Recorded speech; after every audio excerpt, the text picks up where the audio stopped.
அக்கா பாவக்கா, என் கண்மணி சேர்த்து வச்சிருக்கிற காசுக்காது.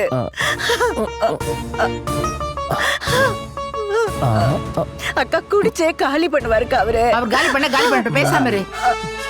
வேண்டாம்க்கா, ஏன்டா இந்த மனுஷன் இங்க வந்தாரோ?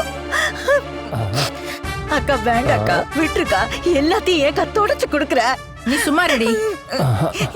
என்னக்கா குடும்பம் கெடுப்பா போகுதேவா. வருது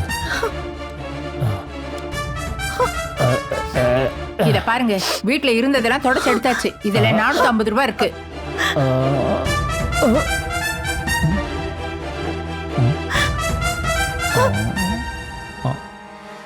நான் செலவுக்கு காசு கேட்டேன்.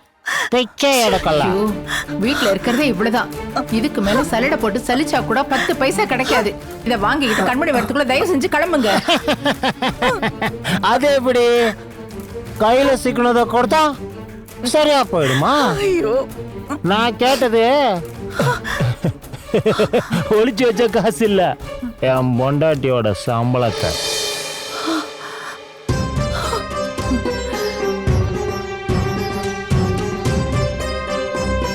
ஏய் டார்லிங், அவன் சம்பளத்தை கொடு, செலவுக்கு காசு இல்ல. ஏய் சத்தியமா இல்லடி.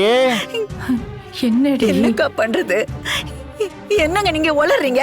சம்பளமா? பின்ன இந்த வீட்டுல எப்படி சம்பாத்தியம் நடக்குது? இடியாப்பம் வித்து தானே?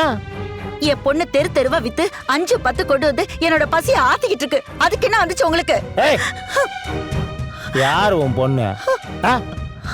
நீயா பெத்தா? ஏய், விக்கிறவ அவ. ஆனா சமைச்சு கொடுக்கறது யாரு? அதையும் அவளேதான் செய்யறா. காய் வெட்டி தரது, மசாலா அரைச்சு கொடுக்கறது, சின்ன சின்ன மேல் வேலையை தான் நாங்க பாத்துக்கிறோம். காய் வெட்டுறது, மசாலா அரைக்கிறது, சமைச்ச பாத்திரத்தை கழுவுறது, இந்த வீட்டை பெருக்கிறது, துடைக்கிறது, எல்லா வேலையும் யார் செய்யறா? என் பொண்டாட்டி தானே? ஆமா, இங்க நான் தான் வடிச்சு கொட்டுறேன். தங்கறதுக்கோ திங்கிறதுக்கோ உனக்கு யார் கொடுப்பாங்க? நீ என்ன சம்பாரிச்சா கொட்டிக்கிட்டு இருக்கீங்க? ஓகே, அதுக்கு வேணா அவங்க காசை எடுத்துக்கிட்டோம். அது போக மீதி காசு கொடு. நீ கேட்டாலும் கொடுக்கறதுக்கு ஒத்த பைசா கூட வீட்ல கிடையாது. இப்ப என்ன பண்ண போற? அப்படின்னா நீ என் கூட வா, நம்ம வீட்டுக்கு போலாம்.